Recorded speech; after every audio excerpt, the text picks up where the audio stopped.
All right, let's see. We should be coming. Okay, all right. So now Pretty I see good. modern technology for Right, you, right. right? Yeah. So we're back here on once again here on Couch Coach Live under the lights here on a Wednesday night edition of Couch Coach Live. What's going on, Maui? What's up, man? How you Hey doing? man, good man. Yeah, another week just grinding. We Right, got a right. great show lined up for you tonight. We'll have our guest, our boy P Shark, is gonna be in the building shortly. So we'll get to talk with him. We'll talk about this the Bradley Beal trade and also in his wheelhouse, Ja Morant's suspension.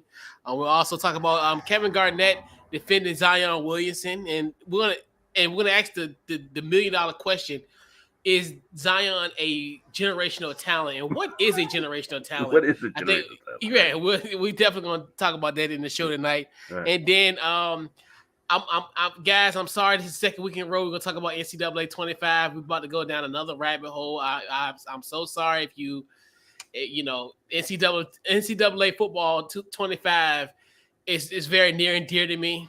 As many of us gamers, it's near and dear. So we going down this rabbit hole. I'm trying not to jump out the window because I'm scared we ain't getting this game. I'm trying to. That's why I'm kind of all three of y'all helping me Right, cope through this because we need a game. So we're gonna talk right. about that as well, and we'll put a nice bow on the show with that's concerned. So what we'll do, we'll kick that intro and then we'll bring in our guy P Shark. So we'll be right back. Let's kick that intro and we'll be back shortly.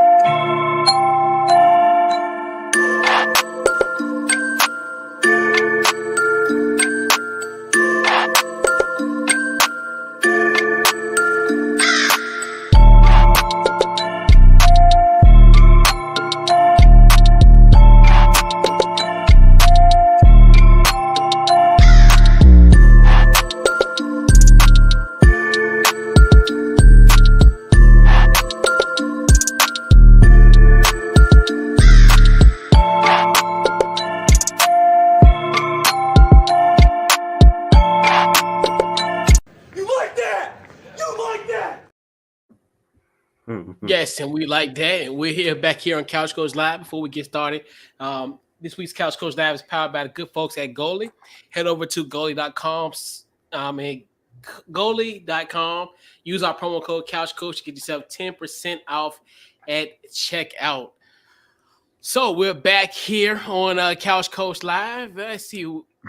Let's see where is P Shark at? We gonna he should be coming back shortly. There we go. I think he get ready to come back in a frame. So I think we are all set here. So we'll bring in our guest, bring in our guy.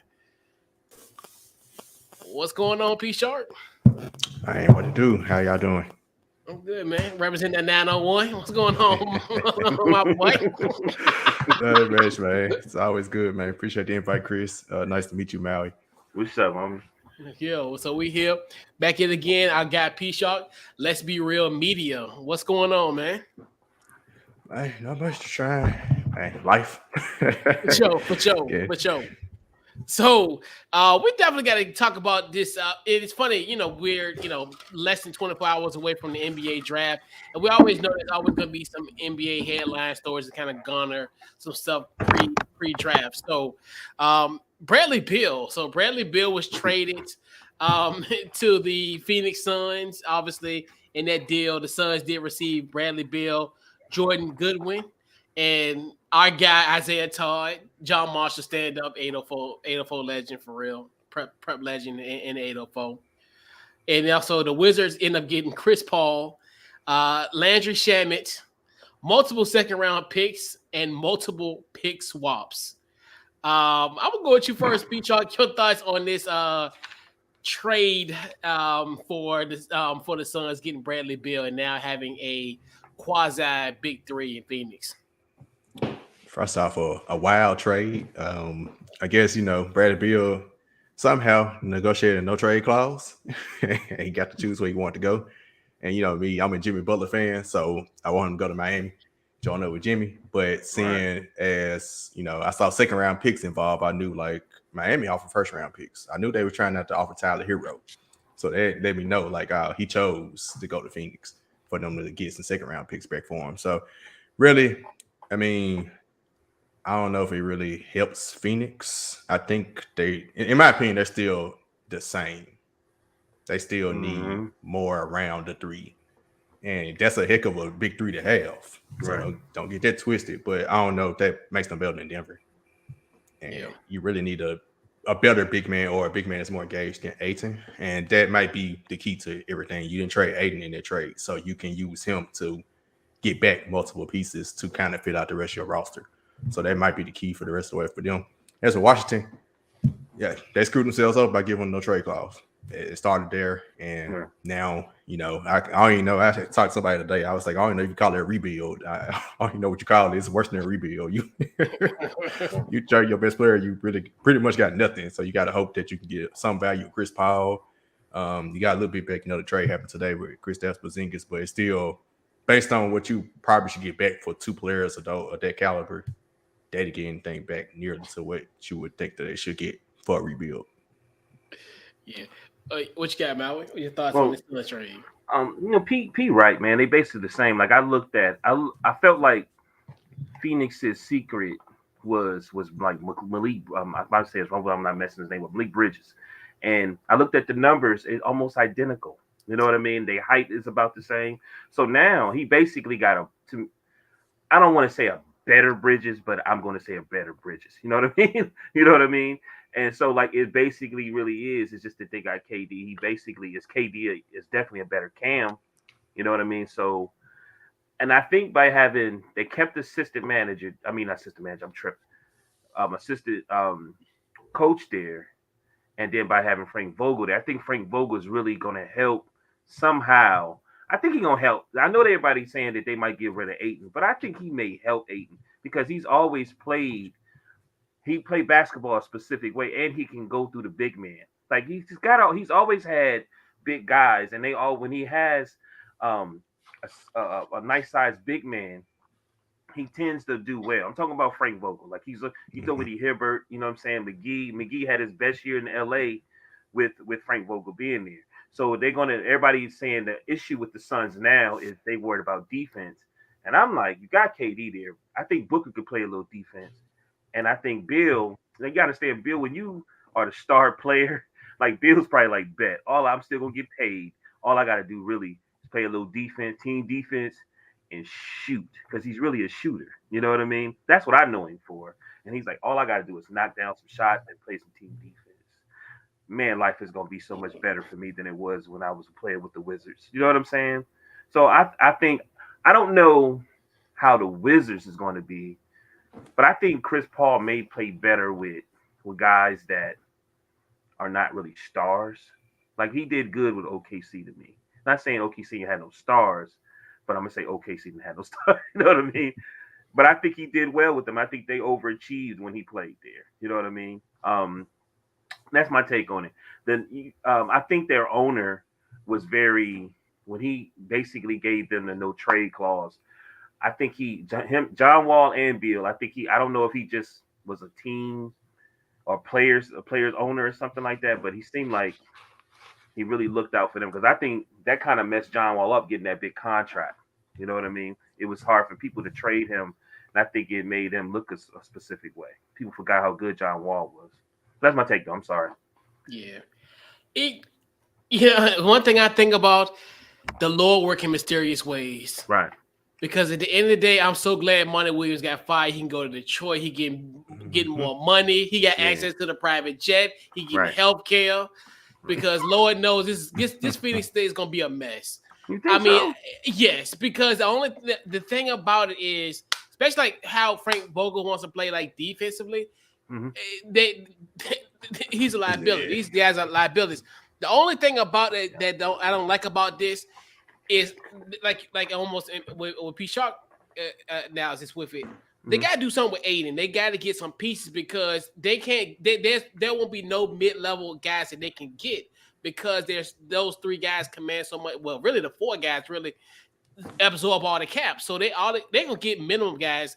Hell, we might have a chance to play for the Phoenix Suns if we want the minimum because it's that bad because you can't they can't afford anybody else besides those four. They got, they can get the guys, but they can't get any mid-level guys. So that's going to be the problem, I think, going forward with this team. And especially if you're trying to compete with like the Denvers of the world, even the Lakers of the world, like those type of teams, you're gonna need those type of mid-level kind of guys with that. I mean, the big three, that's all great and all, but you still need to fill out this roster, and this roster has a lot of holes in it. So it's had a lot of holes for years. Right, and it's even worse now. Yeah, because you can't fix it. I mean, yeah, you patch one part of the ceiling, but the roof is gone. Like, I mean, ain't that in theory, but what I mean. It's just one of those. So you think the best bet is them to get rid of Ayton and try to get something? Oh yeah, for him. To get some, you gotta get multiple. You gotta get some pieces. You gotta get you gotta get multiple pieces. You get at least, because what he make about, he's like at 30, 40ish, right around that range. So you can get like three guys that maybe make it like 10, 15 mil a year. Like you get 3 10 mil guys. That'll help kind of fill that roster. I don't know how you're gonna get those or who those three guys would be, but I think you said that's the only way I can think that this could conceivably work if you take Aiden off. But I'm kind of thinking on your end too, Mal, where I think they're gonna keep Aiden because that's the reason why they got rid of Monty Williams. I think, in my personal opinion, too. So it's like either one or the other, and we know usually in the case the coach goes for the player. So. And it's weird because they, I'm sitting here thinking as you're talking, I'm like, damn, Chris Paul came there and he took them over the top. But you know what I mean? And I was like, he's gone now, so I know KD is there, but. I mean, I'm not saying, I know Kevin Durant is there, but yeah, I'm just sitting here thinking, like, are they back to where they were? Yeah. And if in the Wizards situation, I mean, Chris Paul can get bought out. He going back home to LA. It's something. I don't know if he's going. He might be going back to the Clippers. He's not going back to LA. He's going to Denver. The Clippers. Well, the trade today may stop that. Yeah.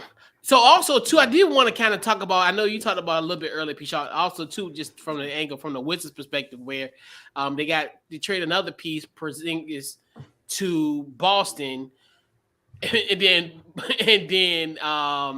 the Clippers end up getting Malcolm Brogdon, and then the Wizards got Marcus Morris. So.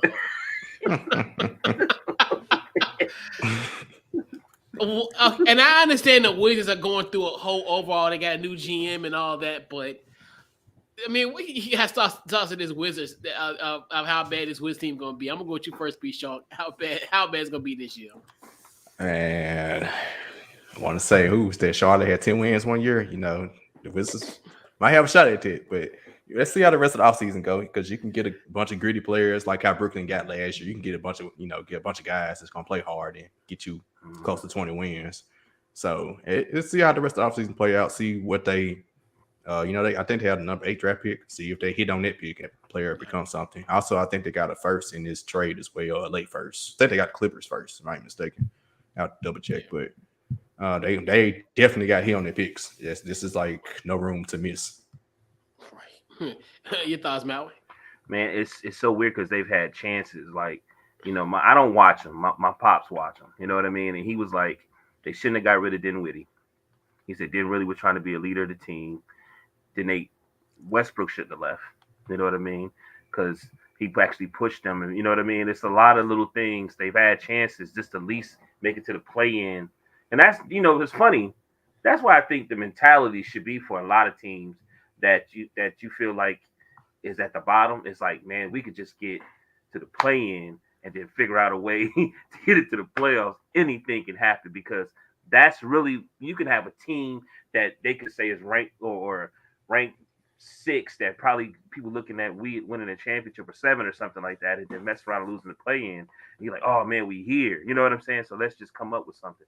That's my mentality, big. But I don't think they're going to be in anything. They ain't been in anything for a very, very long time. Gilbert Arenas ain't running through there. Like, you know what I'm saying? A lot of them dudes aren't running in there. My thing is about Porzingis. Like, what's up?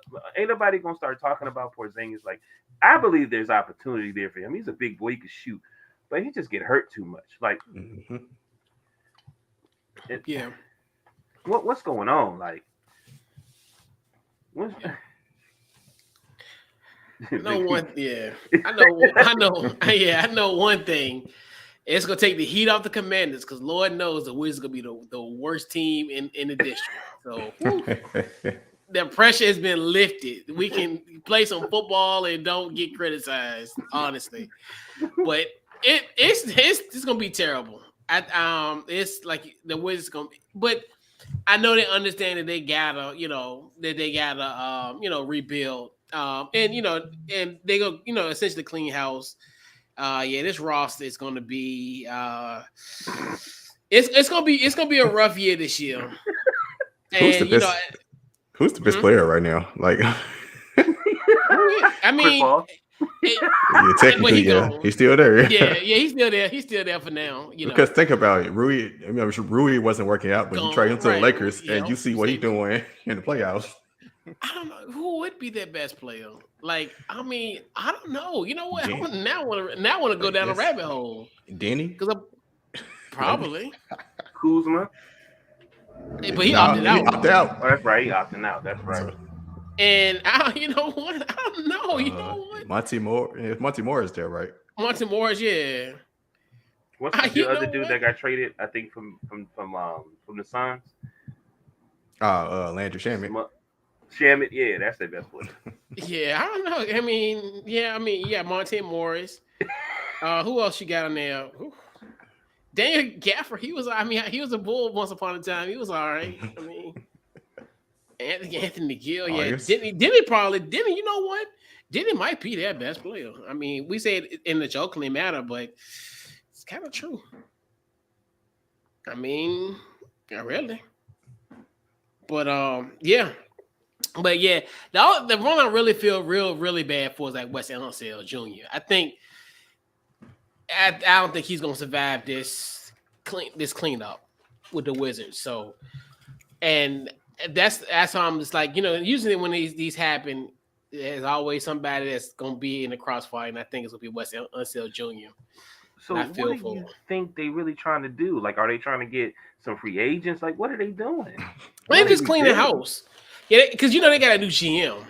Right, but so he just 2-3 weeks ago, I think. That new GM clean house. He's not trying to get no free agents. Right. He's not trying. He just That's the legit definition of cleaning house, because he ain't even like breaking nothing in. Yeah. It's like it's a straight clean house. Yeah, for now, yeah. And we gotta figure out where the problem is, But the thing about it is, it's weird because with the Wizard situation, and I think it's just more so of getting everything putting the pieces together for the cleanup. So now, because if you're like a aspiring if you're a free agent, would this even be a place that you would want to go to? Because it's a new GM, the coach could probably be an influx. Obviously, when a new general manager comes into town, the next person, probably the next to go is the coach. So it's kind of, I don't know. I mean, this is pain. Like you said, if you bought your money, you don't even care. But it's an interesting place though. So what do you think they should start with? A point guard, a scorer? What do you think? You think Fred should go there? But that's the thing where it's weird because, to P. Shark's point, what are they gonna do? I think tomorrow is gonna be a big deal. Like, who was the 8th pick? Even though they're not gonna get a Scoot Henderson, they may not get the Twins. They may, they're not gonna get Wemby. But will they get somebody in this draft that they can kind of somewhat at least be a building piece for the future? And then I think it's just more so because you really don't know what's their general manager's identity at this point, as far as who to build around. But and I get why he did what he did, because do you really wanted to build around like a Bradley Beal? Did you want to build around a Kristaps Porzingis? I always felt like when you look at Bradley Beal's number, like he wasn't like a 28, 30-point guy. He was really a 17, 22 guy. Like, he's really a third option. Like I said, he's really a shooter that can score. He's like to me, a low budget Devin Booker. You know what I mean? Better Tobias Harris. Like, you know what I mean? When you look at his numbers, that's exactly what it showed you. I was like, damn, I thought he was better. I thought he scored. I thought he was better than that. You know what I'm saying? So, no, I couldn't. I wouldn't be able to build around him. Yeah, and I get where they come from. So it's interesting what they're gonna do tomorrow. And I think tomorrow night is gonna be the beginning of it, where we're gonna see what's their mentality and what they're gonna build around. Okay. So, yeah, but I'm glad the Wizards tanking. This is to be 100% real with you. For, though. That's what we try to say. What are you taking for? We know what San Antonio. You know what? What are you taking for? Homie? Like, top next year. Top next year. That's what it's crazy. Like we trying to get a new arena, so we say we gonna go on strike. Shoot, because I don't know. Like you said, I don't know who would be the number one draft pick come next year. I mean, because I know people gonna say, well, what about Bronny? Like, dude. No, number one draft pick. No, that number one. I mean, unless he gonna be like a Corey Maggette or my nephew Marvin Williams and be a 6-man off of a good quality team. I don't know if that's gonna happen. But we shall see. But it is. You know what? They probably is tanking so you Commanders can, just in case y'all go 1-15. Say we won a game. Cause I don't know. I forgot what was it. Man, it might be that. Remember that? I don't know. They might be taking for the dude, the one that DJ be talking about. A-Day Amara, the dude from where he from? Overseas. From Spain. Yeah, he from Spain. The dude from Spain. I know people been talking about him. They might be, because he fits that new mold. I think he's like 6'8", 6'9". I forgot what was his dimensions, but he's he's 7'3". He's 7'3". Wow. Oh yeah, I mean, let Chris Paul go where he need to go. Right. Set him free. Yeah, you don't need no good players on this team next year. Get that 7'3" dude from Spain. He'll fit right well in the district. So, fellas, we gotta talk about Ja Morant. So obviously, this is a perfect time to bring in our guy P Shark. This is in his wheelhouse, so he had to bring in my guy to get him. Yeah. So obviously, tell us how you really feel. There's a parade in my city. Nah, not this year. In the streets, yeah. Facts. So Ja Morant, obviously on Friday he was suspended for 25 games.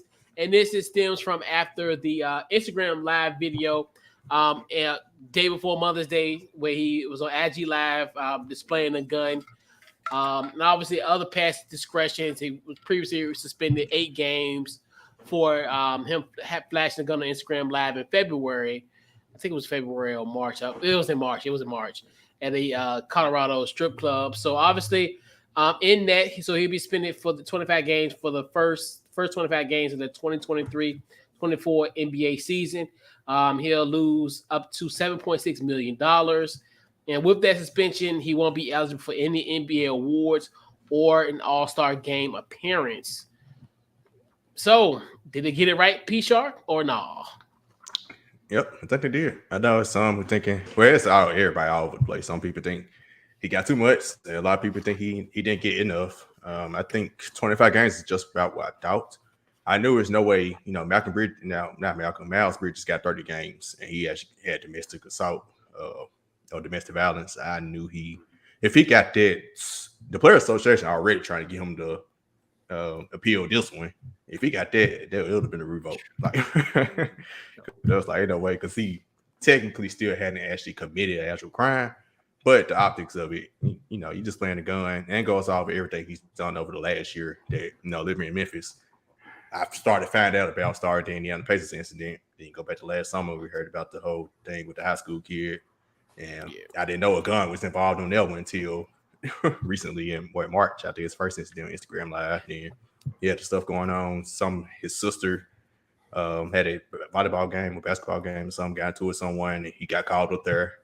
Then mama called him up the finish line because she got into it with someone. So he just gonna get a better circle, including family. Like his family need to do better. You can't call Ja Morant for your problems. It's like, why are you calling him?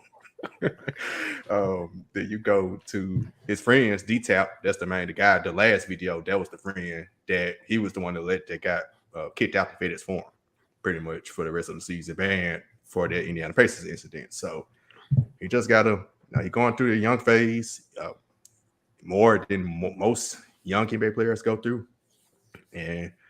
I hate, and one thing about being in Memphis, we hate the national media perception of trying to blame me on Memphis because I don't see Jaren Jackson Jr. getting in trouble. I don't see Desmond Bain, like Ja Morant on the person doing, getting in trouble. So it's not a city of Memphis thing. But yeah, hopefully Ja Morant, he got these 25 games. I don't know what I think that's what the Players Association problems is. They don't know the parameters of the things, the goals he got to accomplish to get back on the court in the 25 games.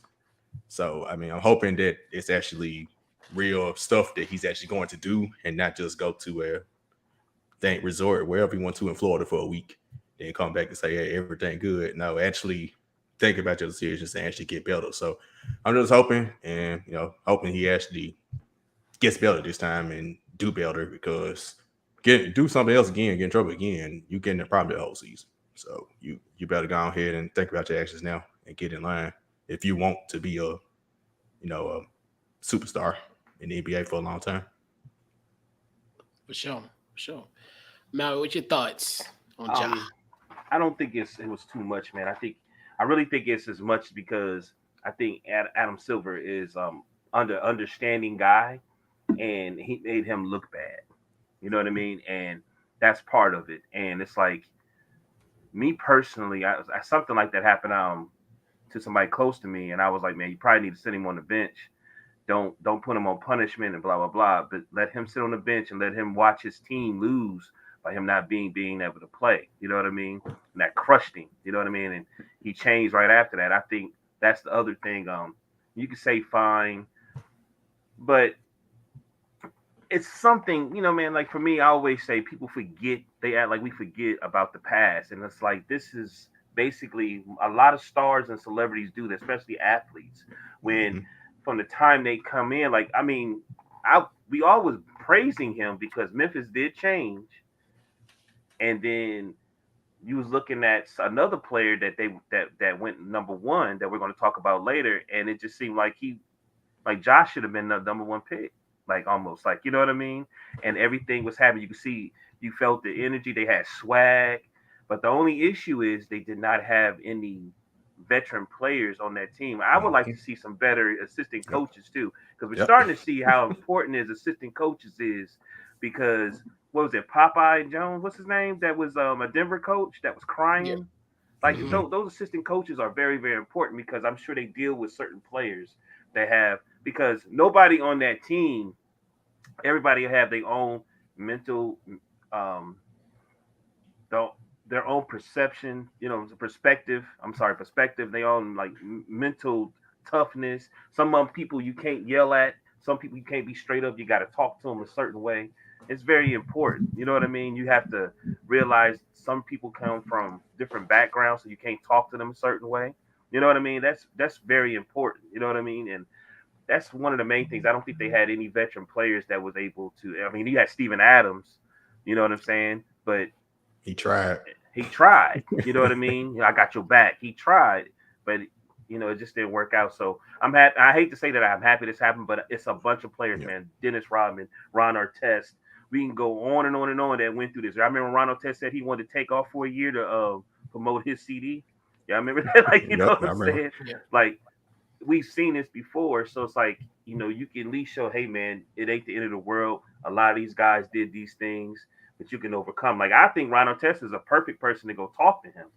You see how he used to be, and he's saying now, man, I didn't understand mental illness. I didn't understand these things, but we understand because his father was a vet and raised him a certain way. You know what I mean? He didn't understand communication. He didn't understand certain things. So basically, man, I think it's perfect for him. You know what I mean? And hopefully they build the team. The team would be okay. They won't be bad off by the time he come back. Yeah, I thought it was fair, and I thought it was going to be right around that same, because you think about he got suspended for 8 games. The previous previous situation. So I figured, hey, either they were going to double or triple that suspension, which in this case they tripled it. And like you said, if it was more than 25 games, like you said, you would have said a president that would have, like you said, it would have probably the Players Association would have burnt down the NBA building. I mean, literally, every player would have came down there and protest that, because this is something that, like you said, if you could get, Miles Bridges get 30 games, and we've seen, the evidence of said incident. Mm-hmm. So, compared to something like this, it's almost like you had to give him 25. Now, like you said, if it is a situation where he does this again, then, hey, we can give that proof and say, hey, this, like you said, he may not be as lucky if he does this again. He could potentially be suspended for 50 games or be out for the whole entire year. But like you said, I hope it is a wake-up call for him. I hope this does give him an opportunity to actually sit down and actually think about all this. And, hopefully this will change change everything, because he's at such a turning point in his career where, he's still beloved, he's still loved, he still got the Nike deal. So this is, hey, all right, this is a wake-up call. I need to wake up. I need to make sure I don't get myself caught up in this type of stuff. And like you said, P Shark, look, I'm the Messiah. Don't call me for nothing. Like, if you get jammed up, don't mention my name. Like, if something happens, you get somebody else to handle it. I am a NBA player making hundreds of millions of dollars. I cannot go out here and play street justice, like you said, at the finish line.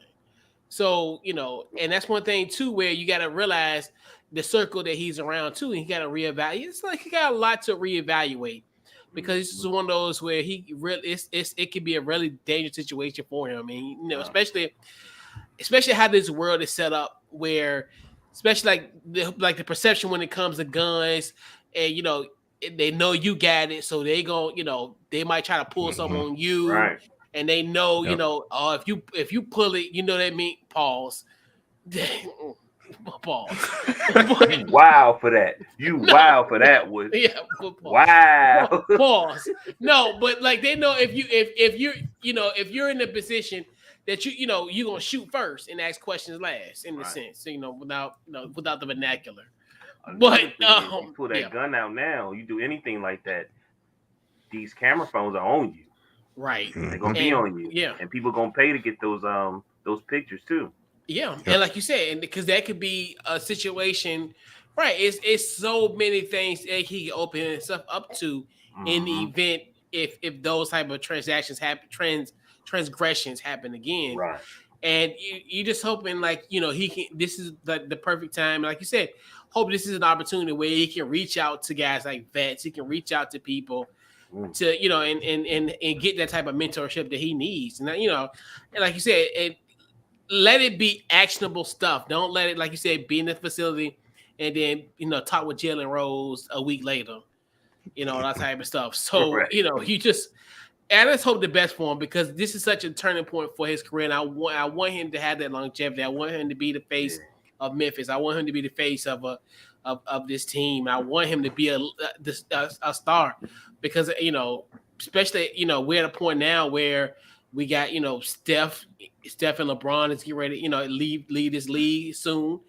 And we need a face. We need somebody, a marketable marketable individual for this league. And hopefully Ja can get his act together and keep doing his thing. But yeah. Hey, P. Shark, I got a question. Yep. How the people of Memphis feeling about Ja right now? We got his back. They all love him. I haven't seen anybody that's like, hey, you got your few bad kind of racist type of people. Right. It's like, hey, trade them, get them out. But yeah, right. It's most of the majority. We out here. We got his back. Jaron Jackson on Paul George's podcast, like, hey, got his back. So I have another question. How do y'all feeling about the coach and how the coach is handling it? And is the coach able to? How is the coach's him and the coach's relationship? As far as I know, it's good. I think Taylor Jenkins is a player's coach. Okay. Now we get frustrated by him for other reasons, his adjustments in game. But as with getting along with players, as far as I know, him and Ja has a really good relationship. But he did hint at, like, after the first gun incident, he did hint at I guess they knew things. I guess all the other incidents, and they was trying to help him and steer him in the right direction. And then just blew up in their face. So I think lately he has gotten a little more frustrated with the things going on as you should. Like Adam Silver got frustrated by it, but I haven't heard anything else about their relationship deteriorating and things since then. Okay. Cool. Show to Taylor Jenkins. 1984 stand up. You already know what it is. It's that fraternity like no other.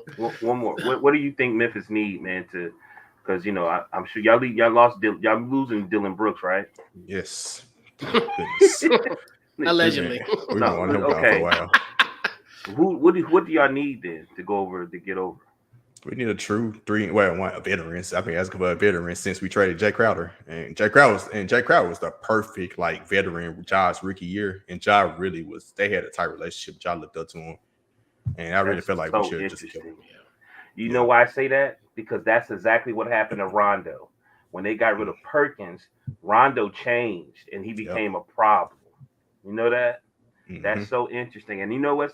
I'm happy you said that, man. So I'm gonna start saying that. You know what? They should have kept Crowder, and I think Crowder looking for a place like that. You know what I mean? That he could be used in different ways. That's crazy. That's great. That's great info. But love to bring him back. And that's the thing. He's always, and that's crazy because we always link him to somebody, as far as any championship contending team. Because I remember Milwaukee, because we thought Milwaukee he was gonna be that piece. Right. Especially coming off being fresh off of injury. Well, not fresh off injury, but not playing for almost 7 months. Right. Because I think he ain't played until when he was with Phoenix. He didn't play until February. Until he went to Milwaukee. But yeah, he's always been that. He's that glue guy. And like you said, he's somebody. He's somebody we'll talk about every summer. Hey, if he goes here, it could be the difference. Because I was really shocked that it didn't go right with him in Milwaukee, but and also along with veteran, Memphis really needs a true 3-and-D wing. The problem with Dylan Brooks was great defensively, but he led us in shot attempts a lot of nights. Or second, the pecking order is Ja, Bane, Jaren, and Ja first, Bane and Jaren, 2-3, they alternate. Then Dylan, but Dylan would be. You could think he's the man and jack up shots. And I guess because he was here before all of them. So it's he couldn't switch to fall in line in the pecking order once they all got here. And to me, he was the one. He's not scared of Steph. He loves that challenge. That's one thing I got. I was like, man, because every time they would play an important game, except for when they cheated and they grabbed Ja's knee, I felt like Jordan Poole. They couldn't beat them. The Warriors couldn't beat them. You know what I mean? But anyway, word. Probably could beat them now. Do you think y'all need to keep Steven Adams? You say what? Do you think y'all should keep Adams?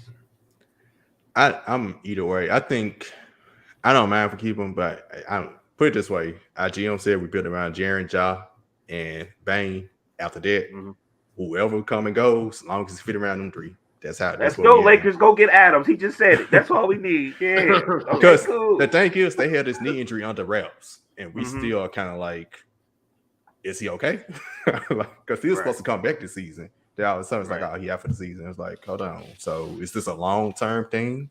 Is it? So we're kind of we don't need both him and Brandon Clark coming off these major injuries, and now wanting them to get back to their level. So that's why I'm kind of we could get rid of him for somebody else.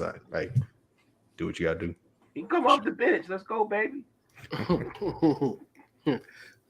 So it's funny. So we talked about earlier about the NBA draft. Obviously tomorrow, the San Antonio Spurs will select Victor Wembanyama, who we all deem as a collective, but as far as NBA media type, we consider him a generational talent. So. So Kevin Garnett, and obviously we know Kevin Garnett and Paul Pierce have a podcast called The Ticket and the Truth Podcast. So they talked about, Zion Williams, everything that's going on, non-basketball and the basketball portion of his tales at this point. So So Kevin Garnett pretty much defended Zion, pretty much said that the Pelicans shouldn't trade for him and that he's a generational talent. So how I want to kind of preface this in a sense, do you agree with KG as far as the Hornets should, I'm not the Hornets, but the Pelicans should trade him? And is he a generational talent? I'm going to go with you first, P. Shark. What you got? Yeah, I agree with him. I think, unless you just get blown away with a trade offer that you just can't refuse. But yeah, I know my main thing, his particular off-court stuff has nothing to do with basketball, right? Right. He's not even responding, and finally her Twitter account got suspended, so we ain't got to see it no more. Thank God. Hopefully not for any other platform. But I just think it's injuries is his biggest thing. He hasn't finished. I don't think he's finished the season. Where I guess his rookie year, the bubble, he did. He played in a bubble, but ever since then, he's either got hurt. That's when he got the foot injury. Second year, missed the rest of the season. Missed his whole third season. This year, had a hamstring injury and missed the rest of the season. So it's kind of like at some point you got to finish the season. But Joel Embiid didn't finish the season. He didn't play all his first 2 years. Then he only played 31 games his third year. So looking at that example, you have to go ahead and ride it out. Yeah, right. Yeah. What you got, Mal? I think it was great that KG even brought it up and he said it, because you start thinking, like you said, Joel Embiid, but then you start thinking like, it took Steph 7 years, and it took Steph a minute. You know what I'm saying? Before they could realize let's do this, and to me it makes the Pelicans look some type of way, like they haven't figured out a way to get this young man, because you know what, he's not even the first option with the Pelicans. That's what makes them dangerous to me. You know what I mean? He's not even like the main guy. He's just like the points he get. You'd be like, damn, he got 25. You know what I mean? He's like, damn, you know what I mean? Like you look at Ingram, you look at McCollum, you look at a lot of, and when he's there, they're dangerous. You know what I mean? And they got to know that. And I feel like the Pelicans are right there too. No, I'm not getting rid of him unless it's got to be something extremely. And you know what's weird too? I remember him saying, I think they were saying that he didn't even want to be there. So it makes me feel weird that he's all this. Is he really hurt, or I don't want to say this. I don't, maybe allegedly he's really doing this because they may want him to be at a bigger market or something like that. I don't want to say that, but you know what I mean? Come on, man. Like if it's his weight, come on, Pelicans. Y'all know y'all got to do specific things to be on him so he can, come on now. You know what I mean? I get it. Y'all say, well, come on now. Like, you know what I mean? Like, you paying him, you looking at him being your future. Come on, man. But I'm not letting him go. I ain't gonna lie, with his weight though, live it down. I just came. My parents live in Baton Rouge, and we just went to Baton Rouge this past weekend. The food in Louisiana. Right. And I think he always gonna be I think he's gonna be a big dude like that. I think they need to figure out a different way to do a diet, because I think he's always gonna be that way. You know what I mean? They can put a beignet in a smoothie, put some protein and some little veggies in it or something, put something in it. My God, like get them straight. But in all seriousness, I think I'll put some gumbo in a smoothie or couple it with a smoothie or something. My God, vegetarian gumbo, right? Something, right? Just get them something. But I think in all seriousness, it's like it's weird because you're at a crossroads with Zion, because it's almost like this is almost like for David Griffin, like this is whatever you do, this is a career ender potentially if you trade Zion, but if you hold on to Zion too late and then get no value from him, it's weird. New Orleans is in such a weird situation.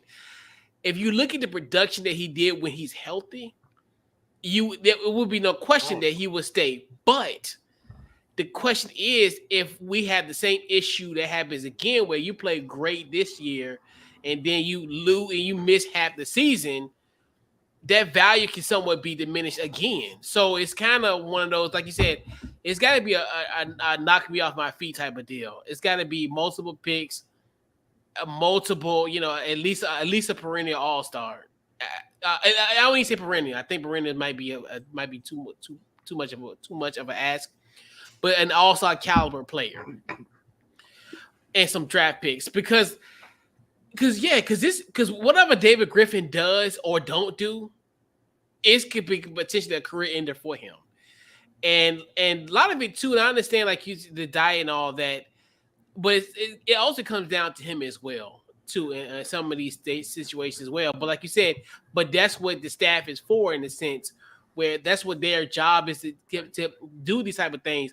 Yeah, if Zion likes certain things, let's have a healthier option of it. Let's do you know what I'm saying? I'm serious. Like that's what they get paid for. I mean, I'm smiling. I'm laughing because do you really think it's his weight, or it's just that he's playing it's like an 82 game up and down, and maybe he needs maybe some yoga, maybe some salsa dancing. But that's what I'm saying. Because that's what the problem with his weight and his age. That's the problem. Where if he was a little bit lighter, it could be a situation where he could be more conducive and have more stamina when it comes to wow.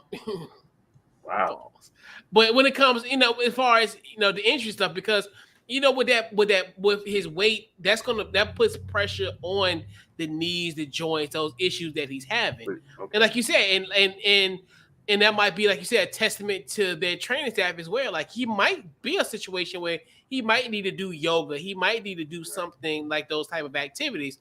But that falls, and now you look at how and what's crazy is it's kind of weird because it's a catch-22 because if you trade for Zion, and did he become just to give you an example, if he goes to Charlotte, then he end up playing 80-some games.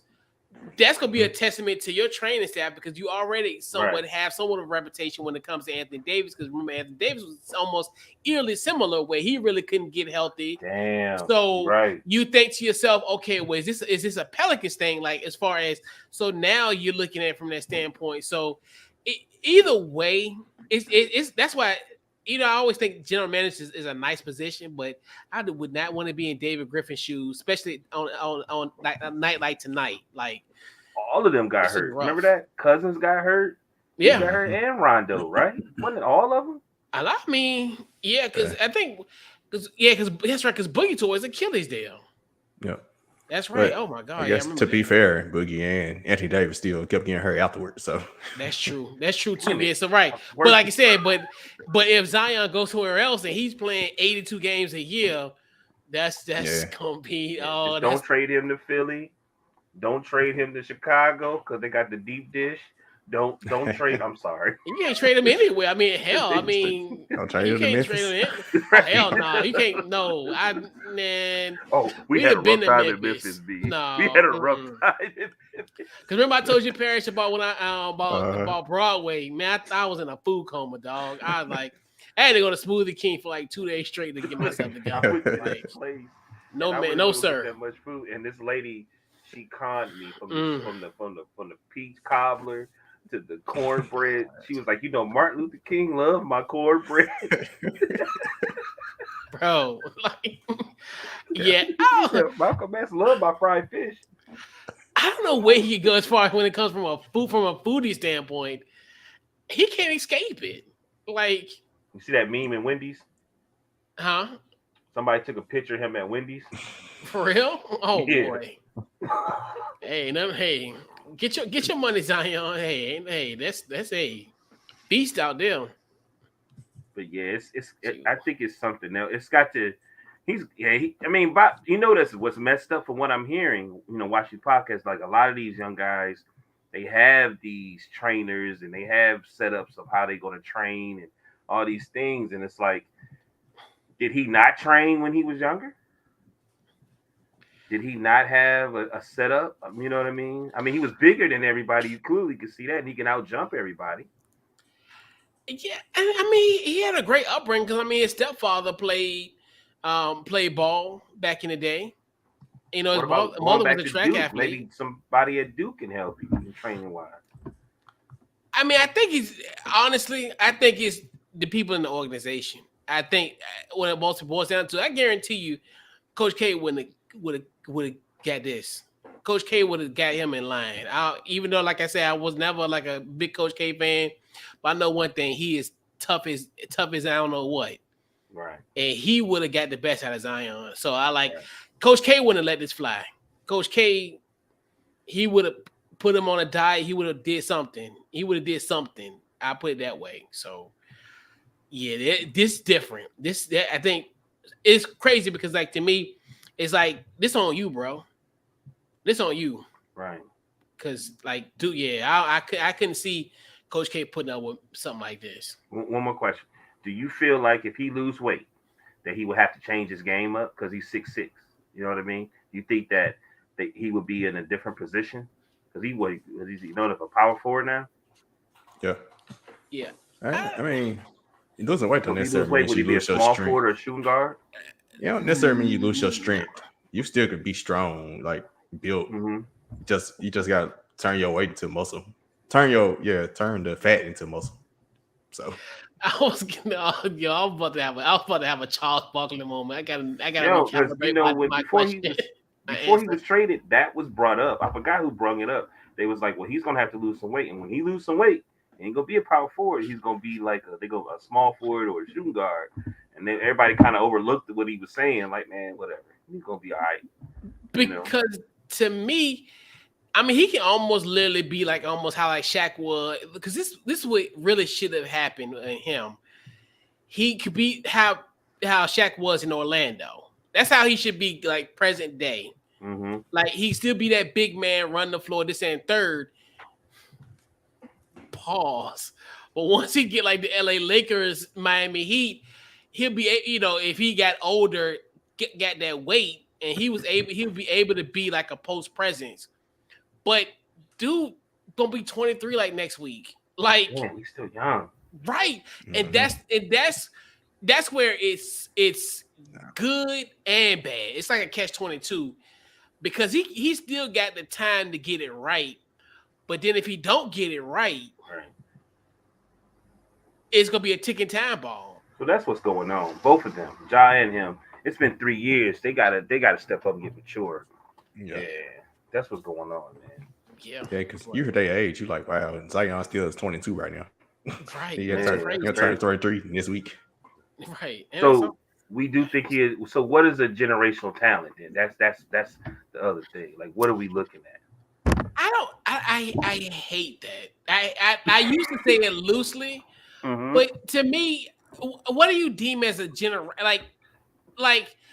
I guess the perception to me when I think about the textbook definition of generational and then talent,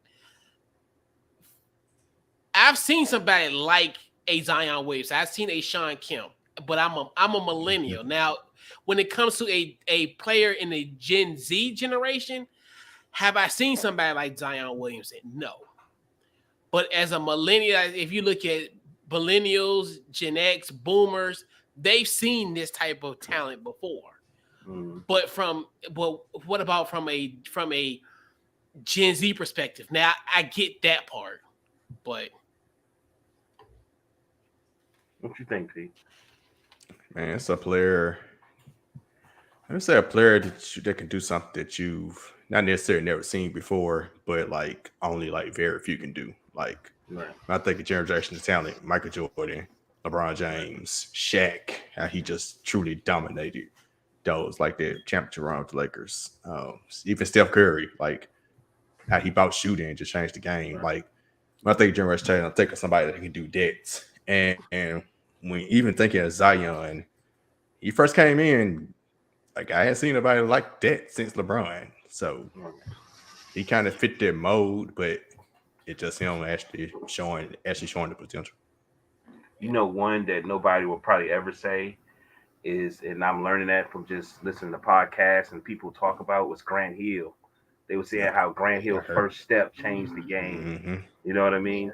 And I never really paid it. They was like, man, once you did that, they start making us train to defend that and how to do it. And I was like, wow. And I think that's the generational talent like they're really talking about. You know what I mean? Because I think everybody passes the torch. Like, you know, after Steph, I mean, look at Trae Young. Like, you know what I mean? Kind of like even like when you just mentioned Grant Hill, like Penny Hardaway when he first Penny came Hardaway. in. When Magic Johnson, nobody seen nobody like that tall point guard since Magic Johnson. And he came in. Right. You can go on and on and on. And I think that's part of the game. And that's everybody. To me, I was thinking about it today when we were talking about it. I was like, man, really everybody is, because everybody have their own way of doing the way they play basketball. Everybody have their own thing, and nobody, whatever their thing is, a lot of people can't stop it. You know what I mean? And then when you can't stop it, what you do, like Allen Iverson's crossover. Everybody say Allen Iverson crossover, but I hate to tell y'all, Tim Hardaway was nasty. Tim Hardaway. You know what I mean? Yeah. Tim Hardaway was nasty. You know what I mean? But anyway. Yeah, and I think we use that term very loosely a lot. So it's kind of one of those where it's got to be defined, but it is what it is. But yeah. So, and also before we do head on, then I head up to the next topic. But P-Shark, you talked about Penny Hardaway, and this is another development that happened today with Penny Hardaway being suspended for 3 games. What's your thoughts on that, P-Shark? Your thoughts on that? I mean, it was the next topic. It feels random to me, but hey, NCAA always coming for Penny, so I'm glad it's on 3 games. I know, right? I'm not shocked at this point. Anything that happens, so 3 games, cool. Serve your 3 games and get back to it. What happened? A recruiting violation. I guess she visited. It's a time period you're supposed to visit players in their homes. You can only visit them at their school, and he visited a player at his home 2 years ago in the fall or something. Yeah. 3 games. Yeah, man. NCAA. I'm telling you, man, they come down on you, man. It's crazy. If you, be like that. Welcome to. What y'all doing in Memphis, man? Y'all gotta learn to play. It's rules for a reason. Right. Exactly. I really don't think Penny Hardaway reads the rule book, right? Because he kind of just do whatever. Right. I think. I almost made a tweet together. I was waiting a tweet today saying Memphis point guards and getting suspended. Shaking with the shaking hands emoji between. Yeah, but yeah. So, fellas, we gotta talk about. Last week we talked about this a little bit in detail. So we talked. So we'll talk about EA Sports is being sued. So the Brander Group, which is a group that negotiate group licensing deals for over 50 Division I schools, is suing EA Sports over the NIL deal offered to players, and this is in the wake of the NCAA 25 game that we're anticipating to happen next year. So basically, EA Sports contacted the Brander Group in 2021, and this according to Front Office Sports. And then EA Sports went with One Team Partners, and that was that we talked about last week. One Team Partners is a group that partner with EA Sports as far as acquiring the NILs and pretty much sorting all this out as far as the compensation and what have you for the players. So basically, essentially what this is the Brander Group is now suing EA Sports for not including them in negotiations for NIL payments for this upcoming game. So your thoughts on this lawsuit, does it even stick? And then are we going to get NCAA 25 or not? I'm going to go with you first, P-Shark. What you got? I don't really have no doubt. I just hope it don't stick so we can get NCAA football back. That's the main reason. I'm planning on getting the system next year. I know. Bro, that said that last year. That said that last week. Yep. That's the only reason, yep. I grew up on it.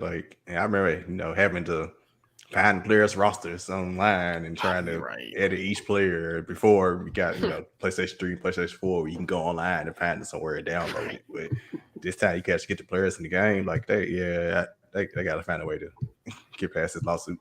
We need it. Facts. You speaking to the quiet, P-Shark. What you got, Maui? I mean, they're really trying not to making it really hard not to have this game. So I looked it up, and then with the players, what they were being offered, majority of players said we'd take that $500. You know what I mean? They said there were certain players that probably would want more, but they're probably gonna be leaving anyway. I'm like, okay, cool. Then I'm listening to what you're saying. I'm like, you know what? Make the damn game, pay everybody, because what's gonna happen is dudes like you two it's a lot of people, y'all demographic they're not even thinking of that's going to go get this game, that's going to go get a system for it, and it's going to go over the top. You know what I mean? I think they were saying like the players, I mean, I know you're saying they're being sued, but Man, just go ahead. If they suing you, just go ahead and put them in there so they can get paid too. So y'all go ahead and make this damn game so y'all can get over the hump. Figure out what y'all need to do for the next one because this is ridiculous, man. This is like people fighting over Prince Estate or something like that. Like this is weird, bro. Yeah. You know what I'm saying? Everybody want a piece. Well, what about me? They supposed to say something about me too. Like, this is ridiculous, man. Yeah, I mean, I don't know how to feel about this. I'm almost like Mark Grady saying emotional damage, and it ain't even and we still got a year left to go for this. So right, it's ridiculous. I don't know how to feel. I feel like Ralphie in the Christmas Story. Like I'm not gonna get that BB gun. Like my teacher telling me I'm gonna shoot my eye out. My mom and my daddy told me I'm gonna shoot my eye out. I want this game to come out. Like I'm at a point at which end where let's just come to an agreement. I understand from the player's perspective. Yes, I want you to get more money because the $500 is chump change. You do need to get some more. I don't think you're gonna get the 20,000 that the NFL guys get. Yeah, like what the hell? They only get 17 to 20 grand. Right. I'm sorry, go ahead. They don't necessarily they're gonna get it because it's 10,000 of them compared to 3,000 or 4,000 that's in the NFL. Well, I don't know. There's probably more. I give or take. I guess it's gotta be more. I'm just saying, why would they get more than Madden? Like, you know what I'm saying? That's all I'm saying. Probably because of the sales of the game. I think it's gonna that especially that Pacific game. If they get the cut from the revenue, they'll probably rival that because of just how much that game is gonna make. Because like we said, man, you get NCAA 14 a game that's 10 years old costs over $200. Like it's the system that you got for it is more than the actual game itself. So I get where they come from. I don't necessarily think they're gonna get what their NFL counterparts are gonna get, but I say in at least over 1,000 as far as for compensation wise, like you said. But it's going to be some outliers. It's going to be about maybe about 5-10% of the college football population of the players that's going to say, hey, it's going to be some David Ruffins in there. They ain't coming to see you, Otis. But we kind of don't care. I mean, honestly, we want the game. So we can put Otis in the game. We can can create Otis in the game. So do you think this is a shame? Like, this is just terrible promoting of the game? Because, like, in the end, they be like, we gonna make the game anyway, give everybody what they want, and then we all run out there because we like, man, they actually gonna make the game. Like, you know what I'm saying? You know how they always try to use negativity to promote stuff. I love boxing. They do it all the time. You know what I mean? I don't think so. I mean, to me, they don't need to do anything with us. Hell, we still buy bad, and it's the same product every year in out. Trust me, I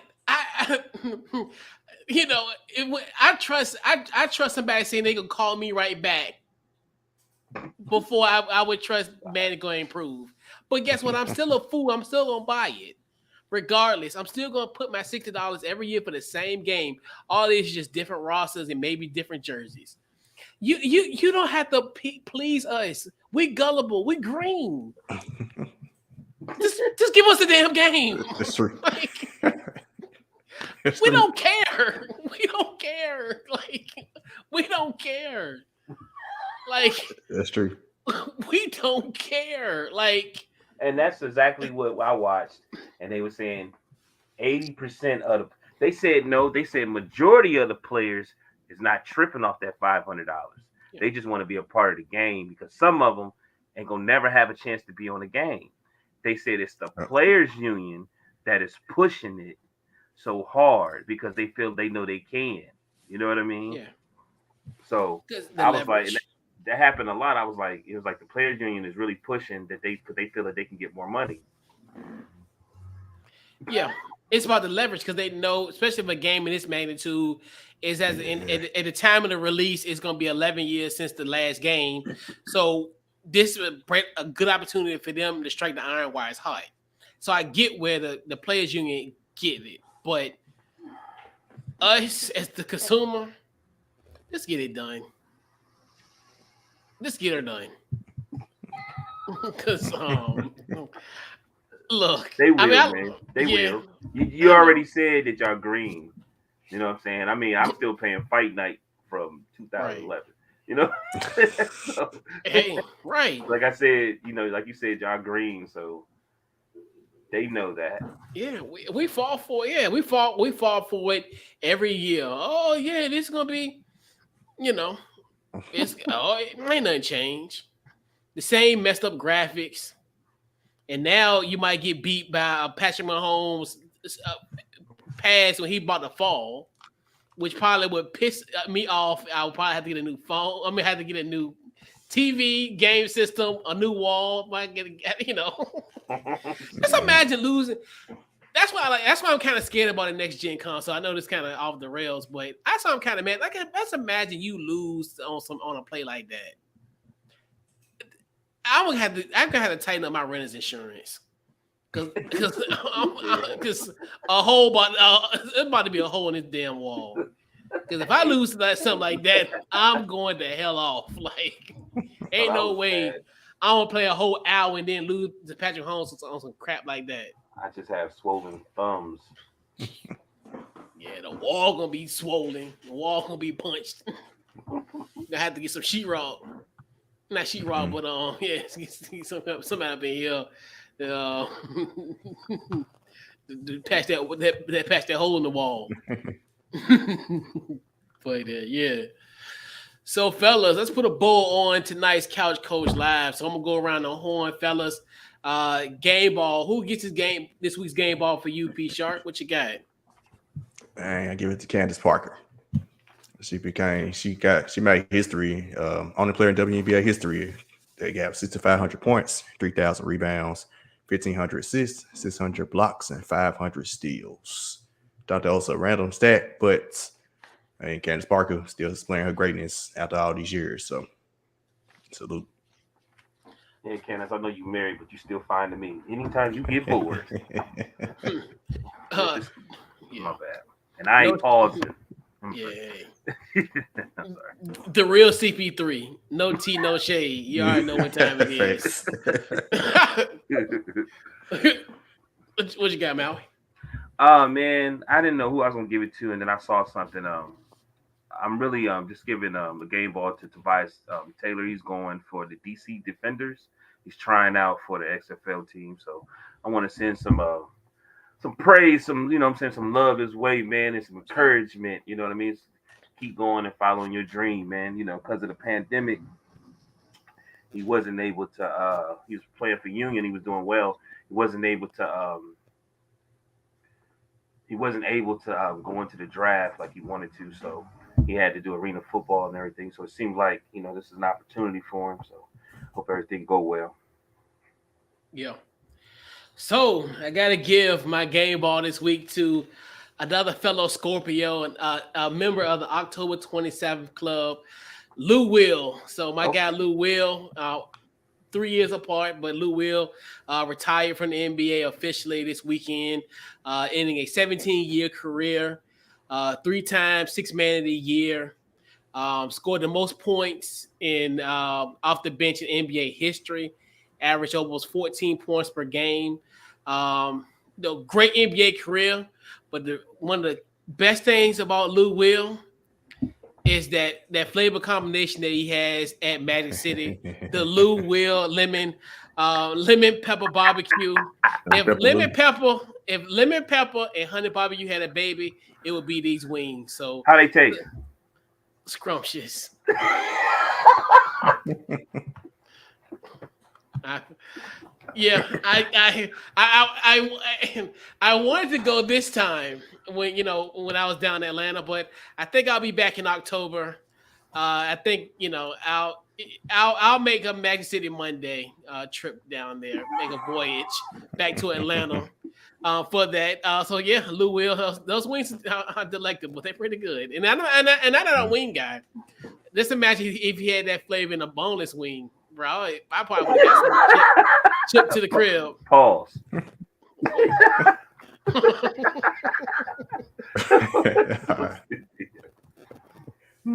But yeah, man. Shout out to our guy Lou Will. October man. 27th in the building. That's what's Shout up, out man. to him for sure. But yeah, Come on, man. LeBron, you next. Hey, all right now. Don't say you be careful what you stay for. Then Hey man, I'm ready for him. We're gonna miss him. We're gonna miss him.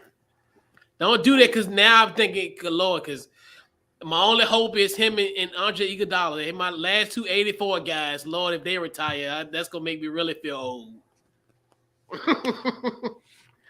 Because when I'll tell you when I found out when they had that rumor that Iggy retired, I'm like, man, don't do that. Like now he the oldest player in the league. Come on now, don't do retire. that. Oh my God, man. Hey, that's 84 guys. We gotta stay in the game. We gotta keep collecting these checks. Come on now. Shoot. Come on, man. You just turned 43. UD. He showed. Yeah, he just right. Yeah, keep getting them checks. 84 guys. Come on, 84. Keep getting them checks, man. Hey. Don't we'll be 40 next year. It's all good. We still can play in the league. Come on now. He'll be Mike Gundy's old age. Right. Like, man, that's gonna be epic. Can't wait for that. I've been waiting that since I was like 25 when I heard that. My prediction is if he don't do well this year, I believe him and Steph gonna play together. Oh no. Clutch go. Hey, let me be quiet. That's right. We got a good word from the good brother. Don't do it. I believe that's how he's gonna end his career. He's gonna be playing with Steph. I'm telling y'all, I got the weirdest feeling. It's a possibility. I mean, especially with that GM leaving, they gonna be the same. Oh boy, Mike Dunleavy. Oh boy, I really feel for Mike Dunleavy. That's a mess that he got to clean up. He got a mess to clean up. That's true. I'd rather rake leaves and pick up trash from the street than to deal with what's going to happen to Golden State. I'm serious. Like, it's so much stuff that he got to do because now you got to think what you're going to do with Draymond. What you going to do? Like, because they're in a weird mode because, like, you want to get yourself straight for the future, but then it's almost like you're still hanging on to the past. They've been doing that for a while. They won championships doing that. I will say that. But they've been doing that for a while.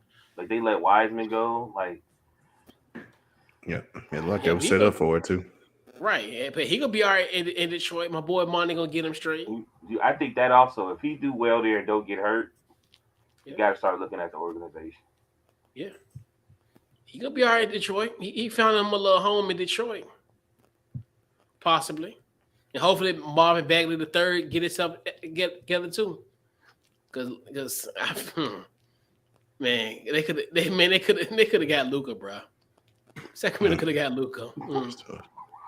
But everything worked out good for him. I say they're doing good now. So you're doing good now, but if it won't, my goodness. They did something looking to do this year. Right, finally. But yeah, Mike Dunleavy, he's got a hell of a job, man. I don't wish, even though I'm a Carolina guy, I don't even wish Mike Dunleavy on a job like this. So, Mike Dunleavy Jr. He can start playing again. He only 42. He can go to play for Phoenix. Right. They need an extra shoot off the bench. Bro, now that makes me feel extremely old. Like, I remember Mike Dunleavy, like, for real. Like, that's crazy. He 42, man. I seen that the other day. I was like, huh? He can't be this old, man. We can't. Come on now. We peers, dog. So, yeah, we'll put a bow on tonight's show. Final thoughts and also social media and plug away, P Shark, because you got a lot going on, brother. Oh man, definitely, man. Appreciate y'all having me on again, man. I always love. Definitely have to get y'all on LBR. We got Let's Be Real Media. We are coming up starting this month. Start doing division reviews of every NFL division. Try to have a fan for each team on the podcast and for each divisional episode. But follow me on Twitter at @DAONE_P Shark and at LBR_media. You can follow me on mostly on Twitter. That's why I'm tweeting, but Instagram, TikTok, LBR_media. Listen to podcasts on any podcast network at Let's Be Real Sports, or subscribe to us on YouTube at Let's Be Real Media. Malway, final thoughts before we head on out. Oh man, great show as usual. Deshaun Morgan, Facebook DT Morgan 78 Instagram. Man, see what this draft about to bring. Yeah, man. Yeah. Once again, great show. Definitely great opportunity. Glad I got my guy P Shark on the show. Many times we will have you on. We'll do something similar for our NFL preview. So definitely Titans. We'll have you as our Titans guys. Probably gonna be a nice little log jam. You, Mike, Meg, and I don't know who represent our Jags. I mean the Jags. So so who knows? Hey, Mike, we'll get all together. Mike can represent for everybody. Yeah, as a matter of fact, he was my Jags guy when I was on my when I had a Commanders podcast. We previewed the game. We played Jacksonville last year. So so it'll be, so pretty much I got the South Street. That's the one thing I know for sure. I got that sold up. But once again, appreciate, obviously, good to, kind of reunite because obviously, from Atlanta. But man, definitely appreciate you for coming on tonight. So pretty much social media, Facebook, Twitter, Instagram, Couch Coach Live. Check out the podcast anywhere you get your podcast, Apple, Spotify, we're there. Couch Coach Live, YouTube as well. So pretty much anywhere Couch Coach Live, we're there. So yeah, man. So this wraps up tonight's Couch Coach Live. Like you said, the draft is tomorrow. So looking forward to what's going to partake in the draft, what the trades are going to be, who's going to be where. Could Zion be having a new home somewhere? Tomorrow's going to be an interesting night, and definitely looking forward to it as well. So we'll catch you guys next week, man. This has been this week's Couch Coach Live, and we're out.